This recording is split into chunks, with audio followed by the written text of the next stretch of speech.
Hi hello welcome to our channel. నేను మీ సిరి. ఈరోజు మనం చెప్పుకోబోయే కథ ఇష్టమైన సకుడ పార్ట్ 179. కథలోకి వెళ్ళే ముందు లైక్ చేయండి. ఆ తర్వాత తను వారం రోజులు నా దగ్గరికి రాలేదు. అయినా సరే నా డెసిషన్ నేను మార్చుకోలేదు. గగన్ మళ్ళీ నా దగ్గరికి వచ్చాడు. మళ్ళీ అబార్షన్ గురించి అడిగాడు. అప్పుడే తను నాతో ఉంటానని చెప్పాడు. ఆ టాపిక్ వస్తే మా ఇద్దరి మధ్య గొడవ అవుతుందని నేనే సర్దుకున్నాను. తనకు నచ్చ చెప్పడానికి చూశాను. ఎలాగో తన భార్య అంటే ఇష్టం తప్ప మరేదీ లేదు. అందుకే నా మాట వింటాడు. ఈ బిడ్డని యాక్సెప్ట్ చేస్తాడని నాకు నమ్మకం ఉంది. అన్నీ గుర్తు చేసుకుంటోంది ధరణి. రేవతి గదిలోకి వచ్చేసరికి ధరణి దిండులో ముఖం దాచుకుని గట్టిగా ఏడుస్తుంది. ఆమె స్వయంగా ఇద్దరి కోసం టిఫిన్ తీసుకొచ్చేసరికి గగన్ అక్కడ లేడు. కూతురు ఏడుపు చూసి ఆమె విభ్రాంతి చెంది గబగబా కూతురు దగ్గరికి వచ్చింది. ప్లేట్ పక్కన పెట్టి కూతురు భుజాలు పట్టుకుని లేవదీసింది. ధరణి, ఏమైంది? ఎందుకు ఏడుస్తున్నావు? కూతుర్ని హత్తుకొని అడిగింది రేవతి. అమ్మా, ధరణి ఏడుపు ఆపలేదు. ఏమైంది చెప్పు ధరణి, మా తల్లి కదూ, చెప్పవే. కూతురికి అడ్డం పట్టుకుని అప్పటికే కన్నీళ్లతో బ్రతిమాలుతోంది రేవతి. అమ్మా, నేను మావయ్యతో మాట్లాడాలి అని అడిగింది. అలాగే మాట్లాడుతూ, అసలు ఏమైంది? గగన్ ఎక్కడా? రేవతి అడిగింది. వెళ్ళిపోయాడు. ముందు మావయ్యతో మాట్లాడాలి పదా అన్నది ధరణి. మావయ్య తింటున్నారు, నువ్వు కూడా ముందు టిఫిన్ చేయి, తర్వాత వెళ్దాం అన్నది రేవతి. నాకొద్దమ్మా, ధరణి గట్టిగా చెప్పింది. అలా కదరా, నీ కొంచెం అంటే కొంచెం తిను, తర్వాత మాట్లాడుకుందాం. రేవతి బ్రతిమాలి కాస్త తినిపించింది. ధరణికి టాబ్లెట్ ఇవ్వాలని చూసింది, కానీ ధరణి అది వేసుకోలేదు. ఆ తర్వాత మాలవిక వాళ్ళ గదిలోకి వెళ్ళింది ధరణి. అక్కడ గగన్ కూడా ఉండడం, ఆమె అడుగులు తడబడ్డాయి. అతను గంభీరంగా కూర్చుని గడ్డం కింద 2 చేతులు పెట్టుకుని నేలని వైపు చూస్తూ కనిపించాడు ఆమెకి. ఆమె పాదాలు కనిపించగానే నెమ్మదిగా అతను తల ఎత్తి చూశాడు. ధరణి ఏం మాట్లాడుతుందా అని అప్పటికే పని వాళ్ళని అక్కడి నుంచి బయటికి పంపించేసింది రేవతి. ప్రకాష్ లేచి ధరణి దగ్గరికి ఎదురొచ్చి దగ్గరికి తీసుకున్నాడు. మామయ్య, ధరణి ఏడుపు ఆపుకుంటూ ఆయన చేతులు పట్టుకుంది గట్టిగా. ఏంటి ధరణి, ఏమైంది? కంగారుగా అడిగాడు ప్రకాష్. మావయ్య, నువ్వైనా నేను చెప్పింది చేస్తావా అని అడిగింది ధరణి. నువ్వు చెప్పినట్టు చేద్దాం, ముందలా కూర్చో అన్నాడు ప్రకాష్. లేదు మావయ్య, లేదు. సరే చెప్పు ధరణి, ఏం చేయమంటావు అని ధరణితో చెప్తూ మంచినీళ్ళు అన్నట్టు మాలవికి సైగ చేశాడు. మాలవిక నీళ్ళందించగా ధరణికి తాగించాడు బలవంతంగా. మావయ్య, నాకు విడాకులు కావాలి, ఇప్పించండి మావయ్య అంటున్న ధరణి మాటలకి అక్కడున్న అందరూ హతాశులై చూస్తారు. ధరణి, ఏం మాట్లాడుతున్నావు? ప్రకాష్ ఆమె కళ్ళు తుడుస్తూ అడిగాడు. ప్లీజ్ మావయ్య, నాకు విడాకులు కావాలి, నేను ఇక్కడ ఉండలేను. ఆమె అన్నీ మాట్లాడుతున్నా కనీసం గగన్ వైపు చూడలేదు. ఏదో చిన్న గొడవ, వాళ్ళే అడ్జస్ట్ అవుతారని చూస్తున్న ప్రకాష్కి ధరణి మాటలు వింటుంటే మతి పోయినట్టే అనిపించింది. ధరణి, అసలు ఏమైంది? ప్రకాష్ ముందుగా తేరుకుంటూ అడిగాడు. గగన్ ఒక్కసారిగా పైకి లేచి ధరణి చేతిని తండ్రి నుంచి విడిపించాడు. గగన్, ఆగు. కొడుకు గురించి తెలిసిన మాలవిక ఆపింది. ప్లీజ్, ఎవరు ఇన్వాల్వ్ అవ్వద్దు, అతను తన అత్తయ్య తల్లి వైపు చూస్తూ చెప్పాడు. ఇన్వాల్వ్ అవ్వకుండా ఉండడానికి ఇది మీ గది వరకు పరిమితమైన సమస్య కాదు గగన్. మీ మధ్య నుంచి ఎప్పుడైతే మా మధ్యలోకి వచ్చిందో అప్పుడే మేము ఇన్వాల్వ్ అవ్వాలి అని మాలవిక గట్టిగా అంది. గగన్, ప్రాబ్లం ఏంటి? ప్రకాష్ కూడా సీరియస్గా అడిగాడు. ఆయన మేడకోటలు ఏడుస్తుంటే భరించడం కష్టంగా ఉంది. అదేంటో నాకు అర్థమైతే కదా డాడ్. గగన్ దీర్ఘమైన నిట్టూర్పు విడిచాడు. ధరణి అతని చేతిని వదిలించుకోవడానికి చూసింది. అతను మరింత గట్టిగా పట్టుకున్నాడు ధరణి చేతిని. అసలు మీ మధ్య ఏం జరుగుతుంది? విడాకుల వరకు వెళ్ళడం అంటే చిన్న విషయం అనుకుంటున్నారా? అదే సీరియస్నెస్తో అడిగాడు ప్రకాష్. మీ కోడలికి బుర్రలో ఏదో పురుగుదిరింది అని ఆమె వైపు చూశాడు గగన్. ఆమె ముఖం మరింత ఎర్రపడిపోయింది. అప్పటి వరకు మౌనంగా ఉండి ఉండి రేవతిక ఉండలేకపోయింది. వెంటనే కూతురు దగ్గరకు వెళ్ళి, నీకిక్కడ కష్టంగా ఉంది అంతేనా అని అడిగింది రేవతి. ధరణి ఏం మాట్లాడలేదు. గగన్ నుంచి ధరణిని విడిపించి, ధరణి, ఎన్ని రోజులు నిన్ను ఇబ్బంది పెట్టకూడదని నేను ఏం మాట్లాడలేదు. అసలేం జరిగిందో చెప్తావా లేదా? రేవతి అడుగుతుంటే ధరణి గగన్ వైపు చూసింది. అతని ముఖంలో కంగారు కానీ భయం కానీ కనిపించలేదు. తప్పు చేసి కూడా అంత ధైర్యమా? ఎవరు ఏం చేయలేరు అనే ధీమానా? నిన్నే అడుగుతున్నాను ధరణి, ఏదో బాధలో ఉన్నావు, చెప్తావని ఊరుకున్నాను. రోజు చూస్తున్నా, ఇక నాలో సహనం చచ్చిపోయింది. నీ సమస్య ఏంటో చెప్పు, అది విడాకులు తీసుకునేంత సమస్య అయితే నేనే ఇప్పిస్తాను మీకు అంటూ కూతుర్ని మరింత దగ్గరికి తీసుకుని అడిగింది రేవతి. ధరణి మాట్లాడలేదు. ఏమైంది నీకు? మౌనం అంటే ఎలా? ప్రాబ్లం ఏంటో చెప్తే కదా అర్థమయ్యేది. చిన్న చిన్న సమస్యలంటే నువ్వు చెప్పలేవు. ఏముంది అనుకోవడానికి ఇది చిన్న సమస్య కాదు ధరణి. కూతురు అటేటో చూస్తుంటే ఆమె గడ్డం పట్టుకొని ముఖాన్ని తన వైపుకు తిప్పుకుంది రేవతి. రేవతి కళ్ళల్లో నీళ్లు తలుక్కున మెరిశాయి. నేనిలా చూడలేకపోతున్నాను, చెప్పవే అని అడిగింది. ఆమె నుంచి అదే మౌనం. రేవతికి బాధ, అసహనం, కోపం అన్నీ వస్తున్నాయి. తన కూతుర్ని ఏమీ అనలేదు. అసలు సమస్య ఏంటో చెప్తే తన అల్లుడిని ఏదైనా అనే అవకాశం ఉంది. ఇక్కడ ఆ రెండూ లేకపోయాయి ఆమెకి. మామ్, ఇప్పుడైనా నేను మాట్లాడుకోవచ్చా అని అడిగాడు గగన్. గగన్, సమస్య ఇంతవరకు వచ్చిందంటే మీ ఇద్దరి తప్పు ఉంటుంది. పిచ్చి వేషాలు వేయకుండా ఇద్దరు ప్రాబ్లం ఏంటో కూర్చుని మాట్లాడుకోండి. అంతేకాని విడాకులు అంటూ మాట్లాడారంటే ఊరుకోను. అదేం చిన్న విషయం కాదు. పెళ్ళి, విడాకులు మీ ఇద్దరికి సంబంధించిన విషయం మాత్రమే కాదు, 2 కుటుంబాలకు సంబంధించిన విషయం కూడా ఆమె ఖచ్చితంగా చెప్పింది.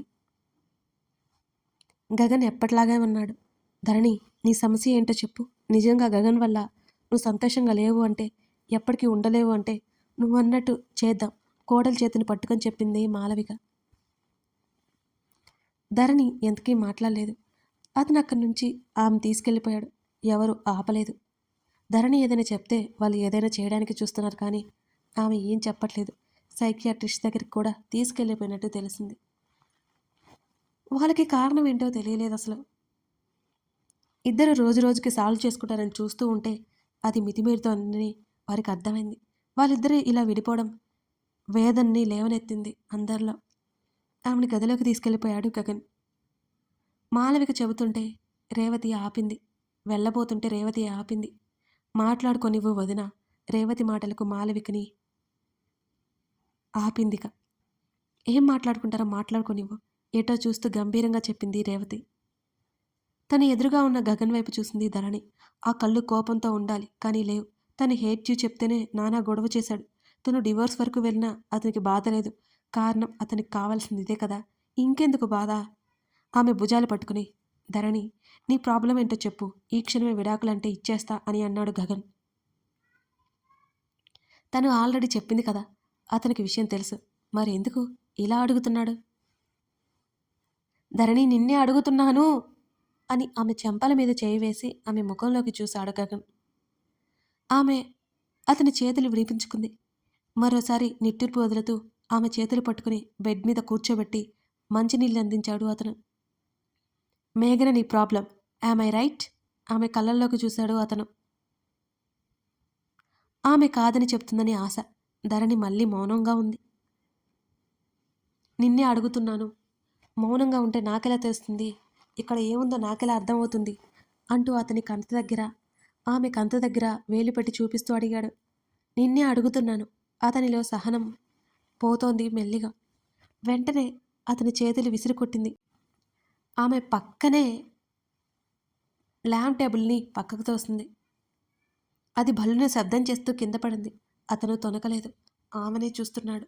నా ప్రాబ్లం ఆ మేఘన కాదు, నువ్వే నా ప్రాబ్లం. ఇంకా ఎందుకు తెలియనట్టు మాట్లాడుతున్నావు అంటూ ఆ పక్కనే నిలిచి ఉన్న ఫ్లవర్ వేజ్ విసిరికొట్టింది ధరణి. ఆమెను గమనిస్తున్నాడు అతను. ఆమె రియాక్షన్ ఎంతో శ్రద్ధగా చూస్తున్నట్టుంది అతని వాలకం. అతను పైకి లేచాడు. ఆమె ఎక్కడ తొక్కేస్తుందేమోనని గబుక్కున ఆమె చేతిని పట్టుకుని లాగాడు. అతని చేతిని విదిలించుకొట్టింది. అప్పటికే ఆమె ఏడుస్తోంది. నేనా? అతని ఏ భావం లేకుండానే ఆమెను చూస్తూ అడిగాడు. అతని చిన్న కళ్ళు ఆమెను చూస్తున్నాయి, కన్నైనా ఆర్పకుండా. ఆమె మోకాళ్ళ మీద కూలబడిపోయింది. ఆమె భుజాలు పట్టుకుని అతను పైకి లేవదీశాడు వెంటనే. నువ్వే నన్ను మోసం చేశావు. నన్ను మోసం చేశావు అంటూ అతని 2 చేతి మణికట్టు దగ్గర మరింత గట్టిగా పట్టుకొని ఆమె గట్టిగా ఏడుస్తోంది. ఏంటా మోసం? అతను అడిగాడు. నువ్వు నన్ను ఎప్పటికీ ప్రేమించలేదు, ఇది నిజం కాదా? ఆమె ఆ మాటలు వెక్కిళ్ళ మధ్య అడుగుతోంది. అవునా? అవును, అవును. నీ ప్రేమ వేరు, నీ ఇష్టాలు వేరు, నీ ప్రపంచమే వేరు. నేను నీకు చాయిస్, నీకున్న ఆప్షన్ పోయి నన్ను ఎంచుకున్నా. ఆమె ఏడుపు ఆపేసి అతన్నే చూస్తూ గట్టిగా చెప్పింది. నీకెందుకు అలా అనిపించింది? నాకు కాస్త క్లియర్ చేయి. అతను ఏమాత్రం ఆవేశపడట్లేదు. నెమ్మదిగా అడుగుతున్నాడు, మౌనంగా వింటున్నాడు. ఇంకా నా దగ్గర దాచాలని చూడకు. నేను దీన్ని భరించలేను, ఏమాత్రం భరించలేను. నా ఆత్మాభిమానాన్ని చంపుకొని నీతో నేను ఉండలేను. మొదటి నుంచి నేనే ప్రేమించాను. నువ్వు కాదు, నేనే ఆరాటపడ్డాను. నువ్వంతే అనుకున్నాను, కానీ కాదు. నీ లోపల వేరే ఉంది. మేఘన్ అంటే నీకు ఇష్టం. మేఘన్ అంటే నీకు ప్రేమ. మేఘన్ నీ కన్ని. నేను కాదు. తన మీద కోపంతో నన్ను పెళ్లి చేసుకున్నావు అంటూ ఆమె అతని చేతులు వదిలించుకుంటూ గట్టిగా అరిచింది, ఏడ్చింది. అతని ముఖంలో రంగులు మారిపోతున్నాయి. అతను చాలా శాంతంగా ఉన్నాడు. ఇదంతా నిజమని నువ్వు ఎందుకు అనుకుంటున్నావు? అతను చాలా మామూలుగా అడిగాడు. నాకు తెలుసు, ఎన్నో రుజువులున్నాయి. నేను ఎన్నోసార్లు మీ ఇద్దరిని చూశాను. నాకు తెలుసు, నాకు తెలుసు, తెలుసు. నా మీద నీకు ప్రేమ లేదని నాకు తెలుసు, తెలుసు. ఆమె ఆవేశంగా హిస్టీరియా పేషెంట్లా అరవసాగింది. ధరణి ఆమె భుజాలు పట్టుకుని శాంతపరచడానికి అతను ప్రయత్నం చేస్తున్నాడు. ధరణి వినట్లేదు. తల కట్టుకుంటూ ఏడుస్తోంది గట్టిగట్టిగా. ధరణి అతను మరింత గట్టిగా అరుస్తూ ఆమె భుజాలు పట్టుకొని దగ్గరికి లాక్కున్నాడు. వదులు, నన్ను వదులు. నేను నీకు అడ్డు అవ్వను. నేనెప్పుడు నీ కంటి కనిపించను. ఈ మోసాన్ని నేను తట్టుకోలేను. నా అభిమానం చంపుకొని నీతో ఉండలేను. నువ్వు మేఘనతో నీ బిడ్డతో హాయిగా ఉండు. మరింత ఆవేశంగా అరిచింది ధరణి. ఆమె మాటలను బట్టి ఆమె ఏ స్థితిలో ఉందో అతను అంచనా వేసిన సమయంలో బిడ్డ అని ధరణి అనడం చూసి అతని బ్రొకుటి ముడిపడింది. ఏంటి అని అడిగాడు, ముఖాన్ని అదోలా పెట్టుకుని. ఎందుకు ఎందుకు ఇలా చేశావు నువ్వు? పెళ్ళికి ముందు ఎలా ఉన్నా పెళ్ళైన తర్వాత కూడా నన్ను ఎందుకు మోసం చేశావు? ఈ నిజాలు విని నేను బ్రతకలేకపోతున్నాను అంటూ ఆమె మోకాళ్ళ మీదకు జారిపోతుంటే ఆమెను గట్టిగా పట్టుకుని ఆమెతో పాటు అలాగే మోకాళ్ళ మీద కూర్చున్నాడు గగన్. ధరణి, పిచ్చి పిచ్చిగా వాగకు. ఏం మాట్లాడుతున్నావు నువ్వు అని గగన్ అడిగాడు. నీ ప్రేమ గురించి మాట్లాడుతున్నాను. అర్థమవుతుందా? నీ ప్రేమ గురించి. తాళి కట్టుకుండానే నీ భార్య అయిన మేఘన గురించి మాట్లాడుతున్నాను. మేఘన కడుపులో ఉన్న నీ బిడ్డ గురించి మాట్లాడుతున్నాను. ఆ చివరి మాట మరింత గట్టిగా అరిచి చెప్పింది ధరణి. షటప్! అతని స్వరం ఆ గది అంతా మారం మోగింది ఆ క్షణం. ఎంతో ఆవేశంలో ఉన్న ధరణి కూడా ఉలిక్కి పడ్డట్టు చూసింది. ఊరుకుంటున్నానని ఎక్కువ మాట్లాడితే చంపేస్తాను. అసలేం మాట్లాడుతున్నావో తెలుస్తుందా నీకు? అసలేంటి ఇదంతా అని అతను గట్టిగా అరిచాడు. గట్టిగా అరిచి నాకు నోరు ముద్దామని చూస్తున్నావా? ధరణి కూడా అంతే గట్టిగా ఆవేశంగా అరిచింది. నీకు పిచ్చి పట్టింది. ఈ ప్లేస్లో ఇంకెవరైనా ఉంటే ఈ పాటికి చంపేశావాన్ని. ఆమె తన మీద వేసిన అతి పెద్ద నిందను అతను భరించలేనట్టు అసహనంగా అరిచాడు. అవును, నాకు పిచ్చి పట్టింది. నిన్ను నమ్మాను కదా, పిచ్చిదాన్ని చేశావు నువ్వు. ఆమె తల కిందకు వాల్చేసి ఏడవసాగింది. ఆమె రెక్క పట్టుకొని అతను దగ్గరికి లాక్కున్నాడు. అతి దగ్గరగా ఉన్న అతని ముఖం చూసి ధరణి శరీరం వణికింది. అతని ధవళ కండరాలు మరింతగా ముడిపడి అతని కళ్ళు ఎర్రచీరలను కమ్ముకొని ఉన్నాయి. అత్యంత ఆవేశంగా ఉన్నట్టు అతని మెడ దగ్గర నరాలు బయటకే కనిపిస్తున్నాయి. అతని శ్వాస మరింత వేడిగా వేగంగా మారింది. ఏం ప్రూఫ్ ఉందని నువ్వు ఇన్ని అంటున్నావు చెప్పు? అతను గొంతు తగ్గించి తీక్షణంగా అడిగాడు. ఇంకా ఏం కావాలి? నువ్వు ఆ మేఘన దగ్గరికి వెళ్ళడం నిజం కాదా? నువ్వు ఆమెతో హాస్పిటల్కి వెళ్ళడం నిజం కాదా? ఆమె ఎప్పుడు పిలిస్తే అప్పుడు ఆమె ఇంటికి వెళ్ళడం నిజం కాదా? ఆమెతో పాటు నువ్వు ముంబై వెళ్ళడం నిజం కాదా? చివరి మాటలకు ధరణి మళ్ళీ ఏడ్చింది. వీటిలో ఒక్కటైనా అబద్ధమని చెప్పు. అప్పుడు నువ్వేం చేయలేదని నేను నమ్ముతాను అని అనగానే అతడు చప్పున కళ్ళు మూసుకొని ముఖం పక్కకు తిప్పుకున్నాడు. ఎప్పుడూ లేనంతగా అతని ముఖం అదురుతోంది. అతడి పెదవులు వణుకుతున్నాయి. ఆమెకు అత్యంత చేరువుగా ఉన్న అతని గుండె ఎక్కువ శబ్దం చేయడం ఆమె స్పష్టంగా వింటోంది. అతను కళ్ళు తెరిచి ఆమె వంక చూశాడు. కొన్ని పదుల రాత్రులు నిద్రలేనట్టు అతని కళ్ళు మరింత ఎర్రగా మారిపోయాయి. ఎక్కడో సన్నడి తడి. అది బయటపడ్డా ఇష్టం లేనట్టు అతను ఒక గుటక వేశాడు. ఆమె చెంప మీద మెల్లిగా చేతిని వేశాడు. ఇవన్నీ జరిగి కొన్ని నెలలైపోయాయి కదా. మరి ఇన్నాళ్ళు నువ్వు నన్నెందుకు అడగలేదు? ఎందుకు మౌనంగా ఉన్నావు? అతని స్వరం చాలా నెమ్మదిగా వచ్చింది. ఆమె సమాధానం చెప్పలేదు. చెప్పు. అప్పుడే ఇవన్నీ నువ్వు ఎందుకు నన్ను అడగలేదు? నువ్వు నాకేం చెప్పలేదు. అందుకే నేను అడగలేదు. ఎందుకో ఆ క్షణం అతని ముఖం చూసి ఆమెకి ఏడుపు వచ్చింది. ఏం చెప్పలేదు నేను. మేఘనతో హాస్పిటల్ మ్యాటర్ ఒక్కటి తప్ప. నువ్వు నన్ను ఏం అడిగావా? అతని స్వరం చాలా తీక్షణంగా వచ్చింది. ఆ క్షణం అతని మనసు ఛిద్రమవుతున్నట్టుంది. కథ కొనసాగుతుంది. కథ నచ్చితే లైక్ చేసి కామెంట్ చేయండి. అలాగే మీరు ఒక క్యారెక్టర్ సైడ్ కాకుండా స్టోరీ అంతా ఒకసారి చూడండి, గమనించండి. మీకు మెల్లిగా అర్థమవుతుంది. ఒక క్యారెక్టర్ను పట్టుకొని అదే ధోరణిలో ఆలోచించకండి please. It's my request. Thank you for watching this video. Thank you for supporting me.